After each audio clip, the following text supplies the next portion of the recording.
नमस्कार। अगले वीडियो में सिंह लग्न यानी लियो एसेंडेंट वालों के लिए दिसंबर 2024 का महीना कैसा रहेगा। बहुत अच्छा कैश फ्लो रहेगा। आपके अपने काम धंधे से यानी प्रोफेशन से आपकी अपनी कमाई के काफ़ी अच्छे पैसे आएंगे आपको पूरे 24 जनवरी तक।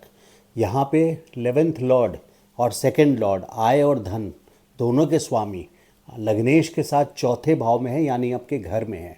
इसका मतलब है कि कैश फ्लो होना है वो आपके घर तक पहुंच रहा है और लग्नेश के साथ है। दोनों की मीटिंग हुई है यहाँ पे, बोर्ड मीटिंग बोलते हैं कई बार। मैं छोटी छोटी सी बोर्ड मीटिंग है, छोटी लेकिन एक बड़े ग्रह लग्नेश अपने आप में बड़े ग्रह हो गए आपके लिए। और बृहस्पति जो फाइनेंस मिनिस्टर हैं उनका भी दृष्टि उनकी पड़ रही है सूर्य पे, जहाँ बुध पहले से विराजमान है। यानी सूर्य बुध और बृहस्पति की कृपा आप पे है। प्रोफेशन से आपके कैश फ्लो यहाँ पे काफ़ी अच्छा कैश फ्लो बन रहा है। देखिए बृहस्पति क्या करता है, ये बहुत स्ट्रैटेजिक साल है आपके लिए मई 2024 से मई 2025 तक, क्योंकि 12 सालों में एक बार प्रोफेशन के घर पे आते हैं। ये आपका प्रोफेशन का घर है, यानी आप बिजनेस में हो कर्म स्थान, तो कर्म स्थान है, बिजनेस हो या जॉब, मान सम्मान सब कुछ इसी घर से देखते हैं कि कितना मान मिलेगा आपको पूरे लाइफ जीवन काल में, कितनी सम्मान मिलेगा, प्रतिष्ठा, ये सारे किस स्टेटस पे आप पहुंचेंगे। तो बृहस्पति 12 साल में जब एक बार 10th हाउस में आते हैं, जो कि अभी आपके 10th हाउस में गोचर के बृहस्पति हैं, और अगर आपकी दशा वगैरह अच्छी चल रही हो फिर तो सोने पे सुहागा। और सबके लिए बृहस्पति, सबके लिए मतलब सिंह लग्न वालों के लिए बृहस्पति 10th हाउस में आपके लिए ये पर्टिकुलर ईयर मई 2024 से मई 2025 कोई ना कोई बड़ा सक्सेस लेकर के आएगा। ये प्लानिंग कर रहे हैं आपके नेक्स्ट 12 ईयर्स, यानी अगले 11 साल, क्योंकि 12 साल के बाद ये आते हैं, 12वें साल आएंगे यहाँ पे। तो अगले 11 साल 12 साल की ये प्लानिंग कर रहे हैं कि आपको किस में, जिस फील्ड में आपको जाना है, या तो आप तुरंत शुरू कर रहे हैं या आप 10-20 साल हो भी गए आपके प्रोफेशन में, तो नेक्स्ट 12 ईयर्स की ये प्लानिंग कर रहे हैं कि आपको किस में सक्सेस दिलाना है। वैसे जनरली स्पीकिंग अगर एक आम तौर से बात करें, वृषभ राशि है आपकी, तो फूड प्रोडक्ट्स, फैशन प्रोडक्ट्स, इस तरह के प्रोडक्ट्स में, एफएमसीजी, इस तरह की इंडस्ट्री में आप लोग जाते हैं। और बृहस्पति इसके अलावा आपके जन्म कुंडली में हो सकता है बहुत सारे ग्रह, कौन से ग्रह आपके दशम स्थान को देख रहे हैं वो भी मैटर करता है। तो जो लोग वीडियो देख रहे हैं उसको आप कंसिडर करके चलें। तो जनरली स्पीकिंग अगर वृषभ राशि सिंह लग्न वालों के लिए है यहाँ पे 10th हाउस में, तो फूड इंडस्ट्री, फूड प्रोसेसिंग हो गया, फूड इंडस्ट्री हो गया, रेस्टोरेंट हो गए, फैशन हो गया, मीडिया हो गया, इस तरह की सारी इंडस्ट्रीज से आप लोगों का रिलेशन इसमें ये सूटेबल है आपके लिए। और बृहस्पति का यहाँ आना 10th हाउस में, देखिए 10th हाउस क्या है, अपने आप में एक हैपनिंग फीलिंग देता है। हैपनिंग मतलब बहुत आप पे काम का प्रेशर रहेगा, क्योंकि देखिए बिना मेहनत के सक्सेस तो नहीं मिलता। तो बृहस्पति फाइनेंस मिनिस्टर हैं, बृहस्पति की ब्लेसिंग्स, बृहस्पति गुरुदेव की ब्लेसिंग्स आपके 10th हाउस पे रहेगी पूरे साल। और ये आपके पूरे करियर के लिए एक बहुत स्ट्रैटेजिक साल है। यहाँ से इनकी दृष्टि प्रॉपर्टी वाले घर पर भी डायरेक्ट है। तो ये साल, पूरे साल 2000 मई 2024 से 2025 आपकी प्लानिंग कहीं ना कहीं, या तो आपने पिछले साल मई से अगले साल मई तक अपने एग्जिस्टिंग घर है, कोई घर आपका पहले से है, तो उसमें इंटीरियर डिज़ाइनिंग, रेनोवेशन यानी मरम्मत करना, घर को सजाना, घर को सॉरी, घर से कोई ना कोई कार्य रिलेटेड फिजिकल, जो आपका फ्लैट हो या मकान हो, कोठी हो, तो कोई ना कोई कार्य आपको कराता ही कराता है। और अगर आप नए प्लॉट लेना चाह रहे हैं, नया ज़मीन लेना चाह रहे हैं, या आप कोई कोठी या फ्लैट लेना चाह रहे हैं, तो बृहस्पति की दृष्टि इस समय पूरी रहती है। ज़रा सा सतर्कता जरूर बने। फाइनेंस का तो ये आपको प्राविधान कर देंगे, मतलब प्रोविजनिंग कर देंगे कि कहाँ से फाइनेंस आपको लेना है। ज़रा सा केयरफुल रहें, क्योंकि भूमि कारक मंगल 12th हाउस में है ज़रूर, तो you have to be careful, इसमें सतर्कता बरतनी चाहिए। लेकिन मान सम्मान, प्रतिष्ठा आपको खास करके 14 दिसंबर तक तो बहुत अच्छा है। 14 दिसंबर के बाद भी कंटिन्यूड है, मान सम्मान की बात कर रहा हूँ यहाँ खास करके।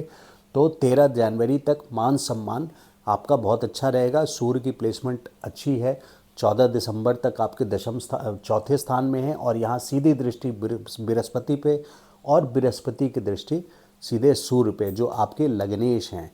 तो म्यूचुअल एक्सचेंज जो ये दृष्टि की हो रही है, और बुध आदित्य योग वैसे तो बहुत कॉमन है बुध आदित्य, क्योंकि सन के सबसे करीब प्लैनेट मरकरी हैं, तो अक्सर बहुत सारी कुंडली में मिलती है, लेकिन यहाँ पे बहुत वेल प्लेस्ड है। बृहस्पति की दृष्टि भी है बुध आदित्य योग पे। बुध आदित्य योग मतलब मरकरी और आदित्य सूर्य को बोलते हैं। तो एक अच्छे से योग यहाँ पे बुध आदित्य योग का बन रहा है। फाइनेंस मिनिस्टर की दृष्टि आपके घर पे है, आपके घर पे ही पैसा आना, क्योंकि बुध आपके आय स्थान और आपके ये आय स्थान है और धन स्थान 11th Lord and 2nd Lord के स्वामी बुध आपके 4th हाउस में है, आपके घर में है। तो आपका कैश फ्लो आपके घर तक आएगा और आपके करियर की ओर आपको लगातार प्रोग्रेस कराएगा। ज़रा सा चेंजेस ज़रूर आप फील कर सकते हैं ऑन ग्राउंड, क्योंकि 9 अक्टूबर से 3 फरवरी तक बृहस्पति वक्री हैं। तो यहाँ पे इरैटिक नेचर मतलब होता है ऊंचा नीचा जाना। इरैटिक मतलब होता है ऊंचा नीचा जाना। थोड़े से चेंजेस जैसे आप प्लान करते हैं, एक प्रिडिक्टेड वे में आप प्लान करते हैं चीज़ों को करने का, तो एग्जैक्टली उस तरह से नहीं होगा, लेकिन जो भी चीज़ें होगी वो आपके फेवर में होगी। इस बात का ध्यान रखिएगा, क्योंकि बृहस्पति आपके लग्नेश को इस वक्त देख रहे हैं और लग्नेश के अलावा आपके करियर के घर में ही बैठे हैं। तो बृहस्पति लग्नेश को तो 14 दिसंबर तक ही देखेंगे, लेकिन पूरे साल अगले साल मई तक आपके बृहस्पति 10th हाउस में है, जो कि एक बहुत पॉजिटिव सी बात है आपके करियर के लिए। हम लोग जब किसी की कुंडली बनाते हैं तो ये लिखते हैं कि this is very important and strategic year for your career development. तो ये सेकंड पॉइंट था, 12 साल में एक बार आते हैं। Balance between work and home, क्योंकि देखिए यहाँ डिमांडिंग टाइम आपके लग्नेश चौथे भाव में गए हैं, तो लग्नेश चौथे भाव में गए हैं तो कहीं ना कहीं आपकी व्यस्तता घर में बनी रहेगी, आपकी डिमांड घर में भी रहेगी, और एट द सेम टाइम सूर्य आपके 10th हाउस को देख रहे हैं, तो 10th हाउस में भी वर्क प्लेस पर भी आपकी डिमांड बनी रहेगी। एक अथॉरिटी रॉयल्टी आपको मिलेगा, रॉयल्टी भी मिलेगी। रॉयल्टी मतलब होता है पहले से ही एक रिस्पेक्टेबल पोजीशन मिलना, एक रॉयल्टी की पोजीशन मिलना, वो भी मिलेगा। तो बैलेंस आपको करना पड़ेगा। So you have to balance. आप काफ़ी बिजी रहेंगे तो आपको बैलेंस करना पड़ेगा कि घर में कितना टाइम देना है और प्रोफेशन में कितना टाइम देना है। तो जुपिटर का आप भरपूर लाभ उठाएं मई 2025 तक। जहां हम पॉइंट वाइज चलते हैं, अवॉइड एक्स्ट्रावेगेंस। एक्स्ट्रावेगेंस मतलब ज़्यादा खर्च होना। उसके ये हैं रीज़न कि मंगल आपके 12th खर्च के भाव में है, मंगल वक्री स्थिति में है। मंगल अपने आप में एक्शन वाले प्लैनेट हैं, जहाँ जाएंगे कुछ ना कुछ एक्शन कराएंगे, तो खर्च के घर में एक्शन कराएंगे। और शुक्र की दृष्टि सीधे मंगल पे पड़ रही है, तो शुक्र भी यहाँ भी ये देखिए, ये भी खर्चा का घर है ना, कर्ज का घर है। तो शुक्र की दृष्टि जब 12th हाउस में पड़ रहा है मंगल के साथ के ऊपर, तो खर्चे के भाव में हो सकता है आप किसी फैशनेबल आइटम के लिए खर्च करें, अपने स्पाउस के लिए कॉस्मेटिक्स वगैरह, या आपके हस्बैंड हैं तो भी फैशनेबल चीज़ों की ओर आपके एक्सपेंसेस हो सकते हैं। तो ये शुक्र यहाँ पे पूरा 2 दिसंबर से 27 दिसंबर तक है। तो ख़ास करके 2 दिसंबर से 27 दिसंबर तक खर्च आपका फैशनेबल चीज़ों की ओर होगा। और उसके अलावा भी जब तक मंगल यहाँ पर हैं 21 जनवरी तक आपके 12th हाउस में, व्यय स्थान बोलते हैं, खर्च का भाव बोलते हैं, तो आपको सतर्क रहना है। और जुपिटर फाइनेंस मिनिस्टर भी वक्री हैं, यानी इस समय इनकी भी रिवर्स गियर पर हैं, तो प्लानिंग कहीं ना कहीं इनकी चेंज होती जा रही है। तो you have to be careful कि एक्स्ट्रा वेगेंस खर्च ना करें। यहाँ हम नज़रअंदाज नहीं कर सकते आपके जो आय स्थान है, यानी सेविंग्स अकाउंट है, यहाँ पे 2023 अक्टूबर से ही 2025 मई तक 18 महीनों के लिए केतु का गोचर हो रहा है। केतु कहीं ना कहीं असंतोष देते हैं। केतु आपको फाइनेंशियली, देखिए खर्च, मैंने आय का भी बताया आपको कि बहुत अच्छा आय होगा यानी इनकम होगी, लेकिन खर्च का भी बताया, दोनों पॉइंट बताया, और दोनों के बैलेंस में निकालेंगे तो आपके पास कितना बचत होगा। तो बचत को, आपके बचत को ख़त्म करने वाले यहाँ केतु हैं। आप स्ट्रीट डॉग्स को फीड करना शुरू कीजिए, अगर नहीं करते हैं तो। पेट डॉग नहीं, जो आपने पेट अपने घर में रखा है अगर, तो उसको फीड नहीं करना है, क्योंकि वो सेल्फलेस काम नहीं है। वो आप अपने इंटरेस्ट के कारण उसको, अपने किसी इंटरेस्ट हॉबी के कारण आपने रखा हुआ है पेट को। और स्ट्रीट डॉग्स को करेंगे तो वो एक एक्चुअल चैरिटी है। तो स्ट्रीट डॉग्स को मंदिर में झंडा देना, केतु मंदिर का झंडा भी है, तो आप मंदिर में झंडा डोनेट कर सकते हैं जो मंदिर के ऊपर लहराता है, और स्ट्रीट डॉग्स को फीड कर सकते हैं। विष्णु सहस्त्रनाम का पाठ बहुत पावरफुल होता है राहु केतु के लिए। आप विष्णु सहस्त्रनाम का पाठ ज़रूरी नहीं है कि आप पंडित के पास जा कर के ही करवाएं, आप यूट्यूब पे लगा सकते हैं विष्णु सहस्त्रनाम, और यूट्यूब पे आप ऑफिस जाते हुए, काम पे जाते हुए आप विष्णु सहस्र मतलब 1000 नेम्स, विष्णु कृष्ण के कृष्ण भजन आप सुन सकते हैं। तो बैलेंस शीट आप देखेंगे अपने साल की, तो जुपिटर तो आपको करियर में आपकी इम्प्रूवमेंट करा रहे हैं, लेकिन फाइनेंशियल बैलेंस शीट की बात कर रहा हूँ मैं, पैसे का हिसाब किताब। तो जहाँ इनफ्लो बहुत अच्छा है, डेफिनेटली बहुत अच्छा है आपका, खास करके 24 जनवरी तक, वहीं पे खर्च भी आपके करवा रहे हैं, और 27 दिसंबर तक फैशनेबल चीज़ों के लिए, और उसके बाद भी 21 जनवरी तक मंगल आपके व्यय स्थान पे है, यानी खर्चे के भाव में है। तो केतु आपकी बैलेंस शीट को यहाँ पे देखना है, तो केतु को आप इन ग्रहों की वजह से आपको देखना ही पड़ेगा। मई 2025 तक बहुत ज़्यादा सेविंग आप नहीं कर पाएंगे, तो प्लीज़ बी केयरफुल। हाँ, अगले साल मई के बाद आपके बृहस्पति, मैं यहाँ वो भी चर्चा कर दूँ, 11वें भाव में जाएंगे, तो 11वें भाव में जाएंगे तो आपकी धन की वृद्धि करेंगे, जिसको मैं जिसकी भी पत्रिका बनाता हूँ, रिटन में नहीं बनाता, वीडियो रिकॉर्डिंग करता हूँ, तो उसमें बोलता हूँ विंडफॉल गेंस, मतलब पूरे 12 साल में मैं एक ही बार, जैसे करियर के लिए ये इंपॉर्टेंट घर है 10th हाउस, वैसे ही लाभ के लिए, लाभ मतलब संचित धन, मतलब एफडीज, फॉर एग्जांपल एफडी हुआ आपका, कोई इन्वेस्टमेंट ऐसा हुआ जो लॉन्ग टर्म आप कर रहे हैं। सेविंग्स अकाउंट से तो आप डीलिंग अपना कैश फ्लो मेंटेन करते हैं, तो कैश फ्लो की बात नहीं कर रहा, यहाँ संचित धन की बात कर रहा हूँ। जैसे गोल्ड है फॉर एग्जांपल, तो ये 11th हाउस से रूल करता है, सोना सूर्य रूल करता है, और 11th हाउस क्योंकि संचित धन है। तो जब बृहस्पति जाएंगे अगले साल मई में, तो ये बहुत अच्छा रिजल्ट देंगे आपको पूरे एक साल के लिए। उसका हम एनुअल वीडियो इस दिसंबर में बनाएंगे, तो आप ज़रूर देखिएगा, क्योंकि उसमें कुछ महीनों का एक्सेप्शन होगा, जैसे कि जब वो आर्द्रा नक्षत्र में जाएंगे, मिथुन राशि में आर्द्रा नक्षत्र भी पढ़ते हैं, तो वो राहु का नक्षत्र है, तो गुरु और राहु आपस में जब एक साक्षात गुरु और राहु किसी राशि में मिलते हैं तो गुरु चंडाल योग बनता है। उसी तरह से जब राहु के नक्षत्र में गुरु जाएंगे शायद अगले साल 14 जून से 2 महीने के लिए जाएंगे 13-14 अगस्त तक, तो उस समय सिर्फ मैं केयरफुल रहने के लिए बोलूँगा। अदरवाइज थ्रू आउट आपके ये 11th हाउस में 2025 मई के एंड के बाद से, यानी जून से 2026 मई तक आपके बहुत अच्छे कैश फ्लो रहेगा। जनरली लियो वाले को जो बिहेवियर होता है, देखिए लियो वाले क्या होते हैं, इनका सिंबल है शेर, मतलब जो ज्योतिष का सिंबल होता है सिंह राशि के लिए वो शेर होता है। इनके लिप्स पतले होते हैं, है ना, और मुंह बड़ा होता है। ये बहुत तेज़ नहीं चलते जैसे मंगल वाले चलते हैं। एरीज वालों को आप देखो, मेष वालों को बहुत फास्ट चलेंगे, लेकिन सिंह वाले तेज़ नहीं चलेंगे, बल्कि धीरे धीरे तौल तौल के चलेंगे।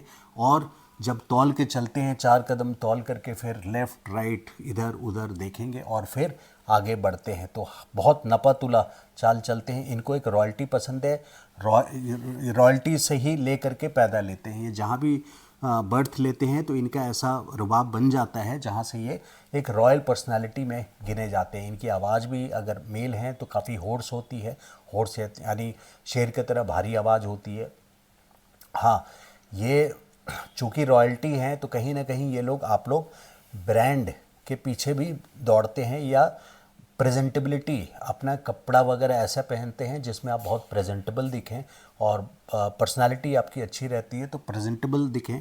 लेकिन इसको ओवरडू कर देते हैं, यानी ब्रांड ज़्यादा करने से, और सर्कल बड़ा और इन्फ्लुएंशियल लोगों के साथ संपर्क रखने में आप शो ऑफ में थोड़ा सा जब चले जाते हैं, नेगेटिव ट्रेट यहाँ पर है कि शो ऑफ में चले जाते हैं, तो उससे कारण क्या होता है कि जो आम लोग हैं, जैसे बेचारे शनि वाले लोग हैं, वो क्या करते हैं, नॉट ओनली शनि, जो आम लोग हैं, बाकी सारे लोग, वो आपसे धीरे धीरे ओल्ड एज में कटने लग जाते हैं। और जिस तरह से शेर बुढ़ापे में अकेले रह जाता है ना, उस तरह से आप लोगों की ओल्ड एज 56-58 के बाद आप लोगों की लाइफ भी एक चेंज हो जाती है। तो उस बात का केयर रखें। अगर बढ़ता उम्र है तो आप मिक्सअप करके रहें, सिर्फ ब्रांड करके ना रहें। बेशक आप अच्छे पोजीशन पे होंगे, क्योंकि सी वाले जनरली बहुत अच्छे पोजीशन पर पहुंचते हैं, गवर्नमेंट जॉब में भी बहुत सारे जाते हैं। लग्नेश अगर 10th में चला जाए, फॉर एग्जांपल किसी का लग्नेश सूर्य अगर 10th में हो और जुपिटर का गोचर हो रहा हो और सिविल सर्विसेज के पेपर भी दे रहा हो, तो ये उनके लिए स्ट्रैटेजिकली बहुत ही इंपॉर्टेंट साल है।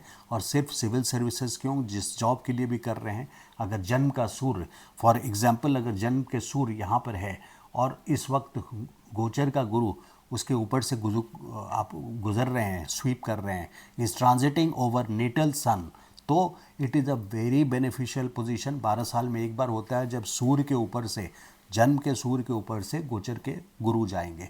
तो ये कोई ना कोई बड़ा गिफ्ट लाइफ में दे के जाते हैं, और कोई ना कोई नहीं, यहाँ गवर्नमेंट से डायरेक्टली गिफ्ट दे के जाते हैं। और ऐसे जातक को जो सी वाले हैं, फॉर एग्जांपल अगर 10th में सूर्य है, कर्म स्थान पे सूर्य है, तो अपने कुल खानदान में, बुक्स में ऐसा लिखा हुआ है, कुल खानदान में नाम रोशन करते हैं। तो ये ज़रा सा मंथली वीडियो के टॉपिक से हट गया था मैं, लेकिन फिर भी एक अवॉइड एक्स्ट्रा वेकेंस, केतु की वजह से मैंने बताया। फादर्स हेल्थ कंसर्न, क्योंकि पिता का स्थान ये है 9th हाउस, यहाँ के स्वामी मंगल इस वक्त वक्री हैं, 12वें स्थान में है, तो ये हॉस्पिटल का भी घर है सॉरी। तो पिता के हेल्थ के लिए आपको केयरफुल रहना चाहिए। कोई भी हेल्थ सिम्टम आता है तो आप उसका अवॉइड ना करें। आप खास करके 21 जनवरी तक ज़रूर ध्यान रखें। और उतना ही नहीं, शनि की तीसरी दृष्टि, शनि आपके सप्तम भाव में इस वक्त कुंभ राशि में, तो तीसरी दृष्टि पिता के स्थान पर है। तो सिर्फ 21 जनवरी तक थोड़ा ज़्यादा, लेकिन 21 जनवरी के बाद भी पूरा मार्च लास्ट तक, जब तक शनि कुंभ में है, तब तक अपने पिता का हेल्थ का ज़रूर ध्यान रखें। अवॉइड न करें, कोई मेडिकल सिचुएशन ना आए भगवान करे, लेकिन अगर कोई सिम्टम लगता है आपको, उनकी तबीयत वगैरह ख़राब लगती है, तो चेकअप्स को, टेस्ट को, डॉक्टर से कंसल्टेशन को अवॉइड ना करें। पिता के इंश्योरेंस है कि नहीं, हेल्थ चेकअप वगैरह करा के रखें, इंश्योरेंस, अपना हेल्थ इंश्योरेंस ले करके रखें। तो ये फ़ायदा होता है ज्योतिष जानने से कि आप पहले से फोर प्लान कर सकते हैं, फोर वार्निंग से। डिसइल्यूजन लाइफ विथ हस्बैंड या वाइफ, मतलब स्पाउस, पति या पत्नी। देखिए ये लग्नेश, ये आप हैं लग्न, और ये आपकी पूरी दुनिया है, पूरा पब्लिक इमेज है। तो यहाँ पे शनि इस वक्त क्या कर रहे हैं कि आपके पति या पत्नी, क्योंकि शनि ऑडिटर हैं, ये पुलिसमैन ऑफ गॉड हैं। तो ऑडिटर जो होता है, जैसे हमारे इंडिया में अगर मान लीजिए, तो controller auditor general of India, CAG, कोई पसंद नहीं करता। आपके अगर प्राइवेट कंपनी में भी हैं और ऑडिटर्स आ गए, तो आप पसंद नहीं करेंगे, क्योंकि आपकी सारी बैलेंस शीट उठा के, नॉट ओनली बैलेंस शीट, आपके प्रोसेसेस क्या हैं, आपके रूल्स क्या हैं, ये सारे फॉलो करेंगे, डिसिप्लिन फॉलो करेंगे। बहुत डिसिप्लिन प्लैनेट है। तो आपके स्पाउस बहुत डिसिप्लिन्ड होते हैं, सीरियस नेचर के होते हैं ना, क्योंकि शनि वाले हैं, तो ये नेचर सीरियस होते हैं, लाइफ को सीरियसली लेते हैं। बहुत ज़्यादा हा हा ही हंसे, ऐसे नहीं हंसेंगे जैसे शुक्र वाले हंसते हैं। लेकिन और आप तो रॉयल हैं, तो लेकिन ये हैं, इनको सर्वेंट का रोल दिया गया है प्लैनेट्स में। तो आपके सामने तो ये बेचारे बेयर करते रहते हैं। और इस महीने में खास करके 14 दिसंबर तक, 16 नवंबर से 14 दिसंबर तक सूर्य चौथे भाव में, यानी आपके घर में है। तो मैं आपसे रिक्वेस्ट करूंगा कि नेगेटिव वर्ड बोल रहा हूँ, बट दादागिरी घर में मत कीजिएगा। दादागिरी मतलब डोमिनेटिंग नेचर घर में खास करके नहीं रखिएगा, क्योंकि घर ऐसी जगह नहीं है। घर वैसी जगह होती है जहाँ पे आप प्रोफेशन में भी एक लिमिट में रखना अच्छा रहता है, अगर सीनियर पोजीशन पे हैं। तो 4th हाउस में सूर्य 14 दिसंबर तक आपको एक डोमिनेटिंग पोजीशन जरूर देंगे, लेकिन यूज़ अथॉरिटी। पावर ने एक लाइन बोला है, पावर करप्ट्स। तो जब पावर दे रहे हैं तो पावर करप्ट मत होइए, आप पावर को राइट डायरेक्शन में यूज़ कीजिए, इन बैलेंस। और आप घर में अपनी ज़्यादा कमांडिंग पोजीशन ना रखें, बिकॉज घर एक शांति वातावरण और पीसफुल लिविंग के लिए लोग रहते हैं। तो हस्बैंड या वाइफ, क्योंकि डिसइल्यूजनमेंट इसलिए बोला है क्योंकि यहाँ पे ब्लैक एंड, शनि क्या है, ब्लैक एंड वाइट पिक्चर दिखाते हैं। तो Shani black and white picture दिखाएंगे, यानी आपको कहीं ना कहीं आपको स्पाउस के बीच में आपसे डिसइंचैंटमेंट, उच्चाटन बोलते हैं इसको हिंदी में, वो याद कर रहा था मैं, उच्चाटन बोलते हैं। तो उच्चाटन की तरह आपको हो जाएगा, इवन विद बिजनेस पार्टनर्स, क्योंकि ये घर बिजनेस पार्टनर के लिए भी रूल किया जाता है। तो उच्चाटित आप हो सकते हैं अपने पति या पत्नी से। तो फिर से बैलेंस बना के रखिए। और लग्न को देख रहे हैं यहाँ से शनि अगले साल मई तक लग्न को देख रहे हैं, तो ये हार्ड वर्क आपको करना पड़ेगा, क्योंकि मैक्सिमम लेबर और मिनिमम वेजेस, मतलब सैलरी यहाँ पे थोड़ा कम कर देंगे, प्रॉफिट थोड़ा कम कर देते हैं, और मेहनत में ज़्यादा बिलीव करते हैं। डिसिप्लिन रहिए तो ये शनि आपको रिवॉर्ड देंगे। शनि मेलिफिक भी नहीं है, बेनिफिक भी नहीं है, मतलब ख़राब भी नहीं है और बहुत अच्छे भी नहीं है। शनि का वही रोल है, जैसा कर्म किया है अपना वो घूम करके ला करके आपको वही देंगे जो आपने किया है। Be less dominating and hope, ये हमने डिस्कस कर लिया। सिबलिंग्स इन ट्रबल, देखिए सिबलिंग्स इन ट्रबल इसलिए लिखा है क्योंकि सिबलिंग्स का मतलब क्या हो गया, आपके भाई या बहन। थर्ड हाउस के लॉर्ड शुक्र आपके छठे भाव में है इस वक्त को, कहीं ना कहीं भाई या बहन किसी विपत्ति में फंसे हुए हैं 2 दिसंबर से 27 दिसंबर तक। तो उनको आप एडवाइस कर सकते हैं कि अगर ज़्यादा प्रॉब्लम्स है, कोई बात समझ नहीं आ रही हो, तो वेट टिल 27 दिसंबर, जब पोजीशन आपकी सुधर जाएगी तब आप इम्पॉर्टेंट डिसीजंस लें। और आप भी अपने सिबलिंग से किसी तरह के डिस्प्यूट में ना पड़ें, क्योंकि यहाँ पे ये डिस्प्यूट का घर है छठा भाव। तो अगर आप सिबलिंग से कोई डिस्प्यूटेबल सब्जेक्ट है, कोई ऐसा सब्जेक्ट है जिससे हो सकता है मतभेद हो, तो वो 27 दिसंबर तक अवॉइड करें, 2 दिसंबर से 27 दिसंबर तक। ये मामा मौसी का भी घर है, तो जहाँ तक मामा मतलब maternal साइड, maternal मतलब आपकी माता के तरफ के पिता की तरफ के नहीं, तो मामा मौसी भाई बहन मम्मी के, तो ये 4th से 3rd हाउस है, तो आपके मामा और मौसी के घर में शुक्र आया है, यानी they will have some celebration, किसी तरह का उनके घर में होगा, उनके लिए कंफर्ट होगा। सेलिब्रेशन बहुत बड़ा नहीं कि जब शुक्र आएंगे तो आपको बहुत अच्छा कोई बड़ा सेलिब्रेशन पार्टी वार्टी देंगे, लेकिन हो सकता है small events but luxurious and comfortable events जिसमें आप इंजॉय कर सके। तो ये 2 दिसंबर से 27 दिसंबर तक ये सिचुएशन है। देखिए, जो एक्स्ट्रावेगेंस की बात मैंने की, खास करके फैशन को लेके, एक आकर्षण योग बन रहा है 5 और 6 दिसंबर को, क्योंकि मकर में शुक्र हैं और चंद्रमा भी हैं। 5 और 6 दिसंबर को चंद्रमा यहाँ भी हैं, तो चंद्रमा में लिख देता हूँ मून विद वीनस। तो मून विद वीनस क्या करेगा यहाँ पे, एक्सपेंसेस, क्योंकि ये आप आकर्षण ज़्यादा लागू तब होता जब 5 और 11 का एक्सिस होता, लेकिन 5-11 का एक्सिस नहीं है, यहाँ छठा भाव और खर्च का भाव इनका एक्सिस है, जिसके वजह से ये इशू आ सकता है। इशू क्या है कि खर्चे वगैरह ज़्यादा करवाएंगे आपको फैशनेबल आइटम से रिलेटेड, और कुछ ऑब्स्टिकल्स भी आ सकते हैं। 18 और 19 दिसंबर को चंद्रमा फिर आपके 12th हाउस में है, तो इस दिन भी खर्च से खास करके बचें। आई होप मेरा वीडियो आपको अच्छा लगा हो। अगर अच्छा लगा तो मेरी रिक्वेस्ट है, प्लीज़ लाइक कीजिए and subscribe to my channel. आप मुझसे कंसल्टेशन ले सकते हैं, मेरा व्हाट्सअप नंबर है, आप मुझे मैसेज कर सकते हैं 9810844912। थैंक यू सो मच, नमस्कार।